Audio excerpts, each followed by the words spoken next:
Thank you, Simon and Alvaro, for joining us today. It's great to have you. I'm really excited to have you both here. I hope you're both having a great can. You're enjoying it so far? Absolutely, it's great. Yeah, it's a little hot and humid, right? Well, what's not to love? I know. And we got that deep blue that we have in the ocean we were talking about before, Exactly. so it feels like it's a great place to be.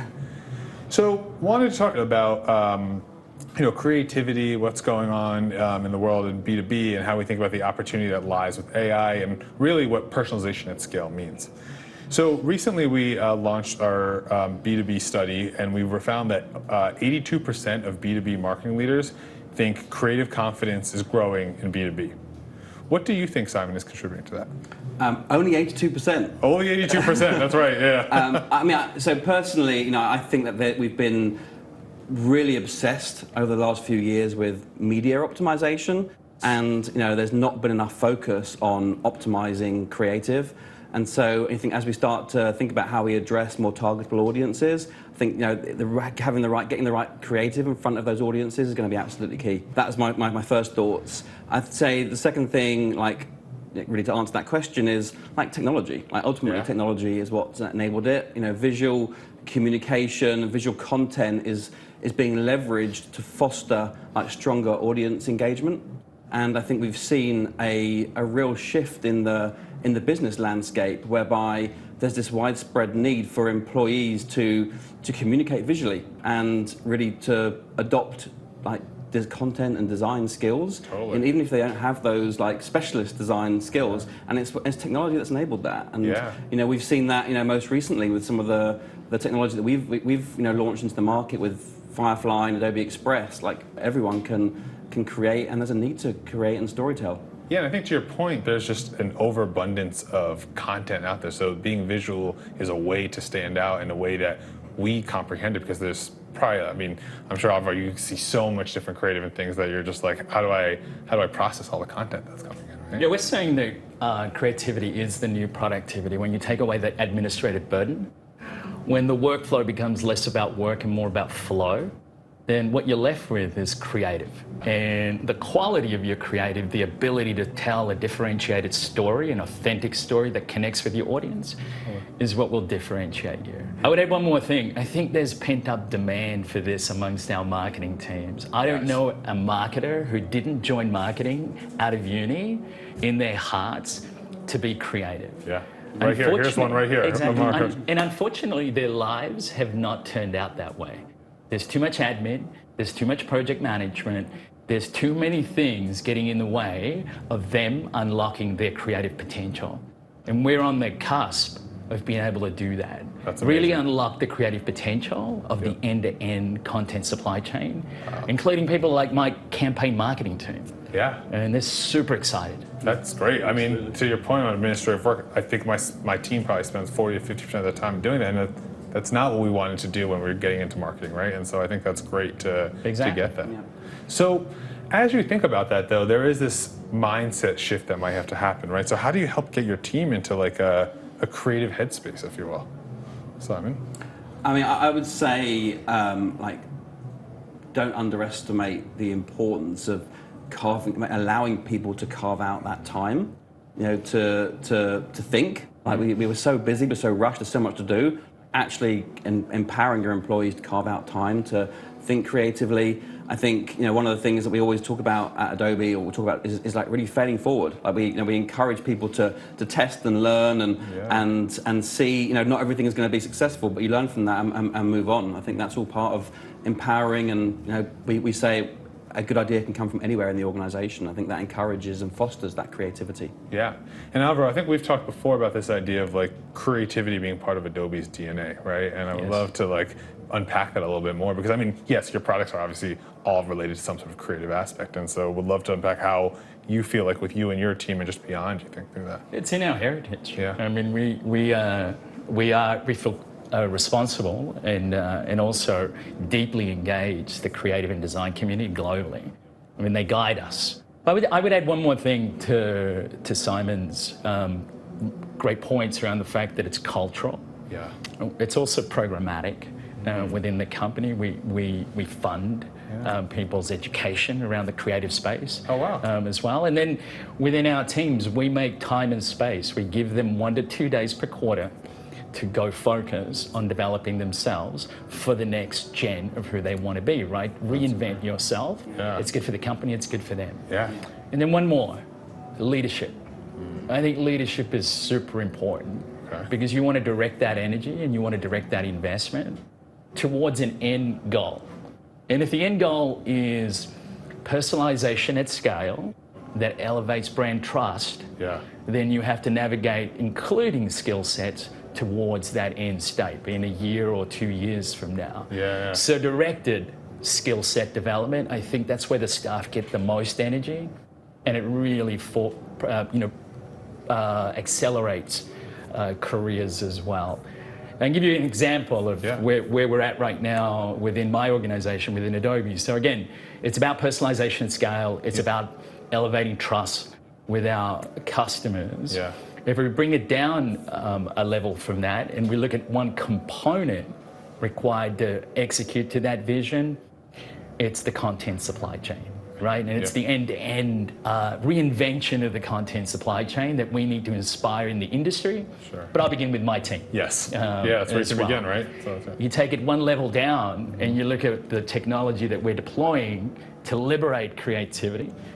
Express for enterprise with Firefly as the AI enabler, and also our next-gen Adobe Experience Manager are game-changing in that end-to-end equation.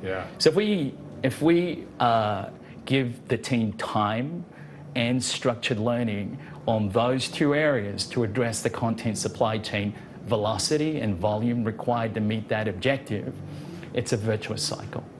So I think that's really important as well, to be directive as a leader and signal the vision. And I think having that solid framework is really important, and that's how you can showcase to your team as a leader to get it. So that makes total sense. So one of the things that we also said, we read in our study, was that over half of marketers say they're looking at investing in bolder, more creative tactics, right? And within B2B, as we think about that, I would start maybe with Simon, with you. Do you think fortune favors the bold in B2B? And what brands do you think might be doing this? I think fortune favors the brands and the marketer that takes the time to truly understand their customer and their, who they want to try and build that relationship with, and understanding their needs, their motivations, their pain points. I think if you focus on that and do that really well, I think fortune will favor you. In terms of brands, I really love like Santander's recent new campaign in their corporate and commercial banking space, which it features Brian Cox from Succession, so very kind of culturally relevant, but it's just great storytelling, some great humor and creativity in that campaign.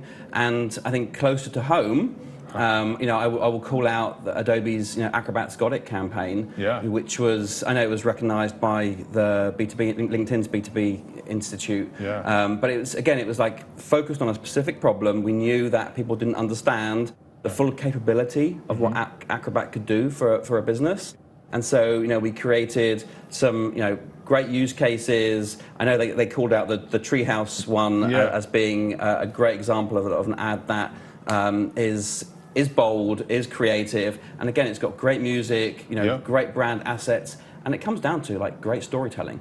Totally. And that's, I think, sometimes, particularly in B2B, we forget about the magic of storytelling, the creativity that exists within that. And as we think through as storytellers ourselves, and we've got to remember that it's a human that's buying your product or service, right? At any point in the day, regardless of whatever you're selling, it's a human that's buying. And so finding a way that makes you memorable in a way that touches those emotions and evokes that is really important. Without a doubt. I mean, I think as long as you're playing to your brand promise, your brand values, if there's a license, there's a contract you have with your audience, and if you can steer in that direction and be bold, success. You'll meet success more often than not as well. I would add that, totally agree with Simon, put the customer at the center, storytelling, and then the ability to do that at scale. Right? Because it's one thing to do it once, but to do it to billions. And really where we're moving towards now, what I'm excited about is dealing with a cohort of one. Right? That's your segment. It's one person. as well. Yeah. And again, delivering the experience that individual expects of you, respecting their privacy, honoring their preferences, Yeah. and delivering a meaningful, valuable, maybe even entertaining experience at scale is what it's about. It's what will build trust. In terms of campaigns that I love, I'm going to bring it back. I got one of my own. Oh, yeah? I'm excited to hear what this is. Spotify, a song for every CMO. Yes. And maybe that's on everyone's list. No, it's a great one. But, it won the inaugural Cannes Lions B2B Golden Lion Award, I think a few years back. Yeah. It's been phenomenal in terms of the results that it's driven for Spotify. Yeah. And it relied on two things that we love at Adobe, which is data, insights, and using those insights to create differentiated content that resonates. Yeah. So they created songs for their target CMOs based on their preferences that were specifically created for their CMOs. Wow. And album art that was created again with their faces, their image, and so forth. That sparked an amazing conversation online that just took hold. Yeah. And it did like I said, it did amazing things for Spotify.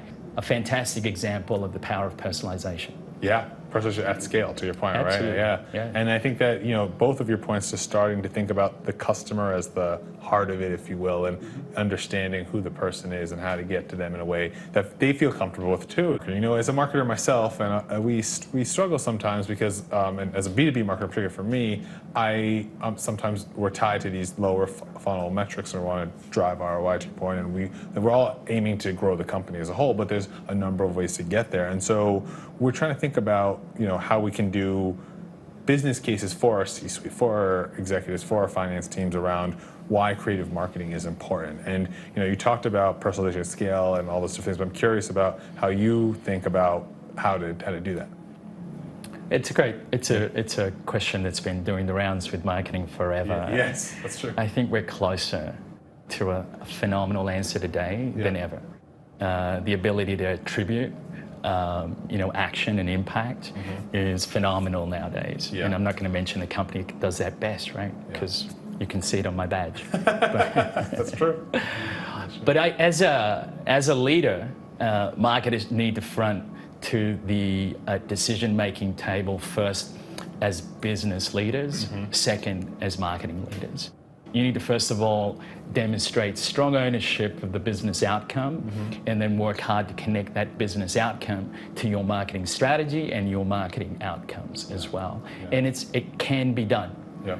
But without demonstrating ownership of the business goals, you will not get the credibility and the influence required to present your marketing specific metrics as an outcome. Yeah. And I've seen that's where it works best, and the CMOs I speak to have very much a business mindset, not exclusively a CMO mindset. So the technology's there. The equations are solved. Now it's about a leadership style that I think CMOs need to modify and demonstrate that kind of leadership moving forward. Yeah, and communicating it properly in a way that everyone understands. Business owners. Yeah, totally. So Simon, I'm curious around, as we think about marketing and we think about, we're talking a little bit about measurement and our mindset. How do you think, and how does your team in particular measure things that are what we call maybe more top of the funnel initiatives, the things like thought leadership and so forth? The harder things to measure, you mean? Yes, exactly. Better way to put the question. Yeah, I think that one of the things that we introduced more on the kind of like B2C digital media side, but we've kind of moved it across to enterprise as well, is we recognise that actually you needed to get alignment across the business in terms of the KPIs and metrics that really mattered across the customer journey. So, we introduced a data-driven operating model, or DDOM, as we call it, which breaks down the customer journey into different phases, starting with the discover, and then try or nurture, then buy, use, and renew. We've got like specific, KPIs at each stages of that customer journey. Ownership and alignment around those KPIs, so you don't spend your time arguing over whose data or whose KPI is the right one. It kind of brings alignment and across the organisation, and enables us to start to see, as we spend in certain channels, what impact that has. Is it driving the right quality of traffic? And thankfully, we've got an incredibly brilliant analytics and insights team that help, stitch together some of the data that we can get hold of, and we can then start to optimize across the funnel. And I think that we've built an incredible machine to run that on the kind of individual consumer side. But I think there's a lot of those learnings that we're bringing across to enterprise. The journey might be slightly different. Totally. But the concepts and the idea of understanding that customer journey and the KPIs that matter, I think is consistent. That's great. The thing I love about that is, so marketing owns discover. Yes. They're clearly marketing metrics that drive the beginning of the customer journey. Yeah. But you need to be accountable. Yes. For the revenue outcome. Yes. Right. So it's a moment where marketing can play that role. Yeah. Yeah. Definitely. And it goes back to your point about being a business owner, right, and understanding the thought how that goes. So that's great. So we've spoken about culture and vision and different elements that you're thinking about the team and upskilling your team. So Simon, I'd be curious on your take of how you can think a little more about building skills for teams and marketing to grow. Yeah, I think that we invest a lot in training and education for the team based on the skills we need in the organization. But I think ultimately it comes down to the willingness of the individual to really demonstrate that growth mindset. Yeah. We've seen examples where we kind of transitioned from a kind of selling box products through channel partners to becoming really an e-commerce engine, and we need different types of skills. We've seen traditional PR managers become Adobe.com product managers, and again, this is the right mindset of the individual to embrace that and to learn, and we'll invest in those individuals that demonstrate that. Yeah. The other thing is, we know that so much inspiration and influence happens on social. Yep. So it's so important for our employees to understand from a personal perspective how those channels work and how to drive engagement and how the advertising shows up on those channels. So again, we encourage and invest in that area. Great. So I want to finish with one question that we saw within our report is that brand, and this might be a question I kind of know the answer to actually because of how an amazing brand Adobe is as a whole, but in our report, we saw 6 in 10 B2B marketing leaders said their C-suite has increased the importance of brand given the economic conditions. And so one of the things we're thinking about is how to continue to help build brands as a B2B organization and spending on growing brand awareness. I'll start with you, Simon, and maybe Alvaro, you could add in, are you seeing this reflected in your organization? I think brand is an interesting term right now. Sure. I think, I think that we know that a huge percentage of the target audience you're trying to reach, aren't ready to buy. Yes. And so, making sure that when they are ready to buy, your brand is front of mind is key for marketing and for marketers. I think that. Thinking about again, deeply understanding your target audience, where do they like to hang out, where do they get their influence and inspiration, and then thinking about sponsoring the right podcasts, working with the right creators and influencers, being present in the right communities where your target audience are, I think is are critical parts of marketing today. And I don't know where it kind of goes from brand to demand, but it's all part of building that affinity and trust, and as long as it plays to it's authentic and genuine. Yeah. I think they're key parts of the marketing mix and engaging with your audience. Makes sense. I agree. The CXOs I meet with recently, we've had a shared experience in the last 3 years. Yes. It's been incredibly volatile, dramatic. There's been crisis. And we have uniformly experienced the same things together. So be it a pandemic, be it hyperinflation, rising interest rates, a war with close proximity, and now a disruption of artificial intelligence, right? Yeah. So managing in that environment, I think, is a shared experience that's changing, if not changed, the mindset of the C-suite. Yeah. And what I'm seeing is that there's a realization that the brands that enter those moments with a strong brand promise, understood and valued by their customers, thrive. Yeah. They can even accelerate their businesses through that crisis. Yeah. The ones that don't are in an opposite situation, and a bit less about thrive and more about survive. Yeah. I think there's lots of observable moments in the last 3 years where clever people are looking at that now, and as a result, concluding, I need to be known for the value that I bring, and I need to be connected to the audience and the communities that I serve. Yeah. And then when the next opportunity and or crisis comes up, I'm fit for purpose. Yeah. And I think there's been a couple of examples, if I can use Adobe, in the last few years where that's worked well for us, humbly. Yeah. The first one was the pandemic. And so we were very well connected to the design community. In that moment, we reached out and we collaborated with them to co-create campaigns. Those campaigns were right for the moment. They were considered, and the outcomes were very strong from a financial performance standpoint. But we did that, we could do that because of the investment we had made before that moment. Because we were connected, because we understood who they were, they understood who we were, and there was trust. And then we co-created and got ourselves together through that moment. Now it's AI. Yeah. And again, I mean, if you look at Adobe's purpose, creativity for all, and technology that transforms and transforms for good are two of our three pillars. We lean in on those in this moment. So we're looking for solutions that are commercially safe. We will actually indemnify our customers who use Firefly for their creative creation.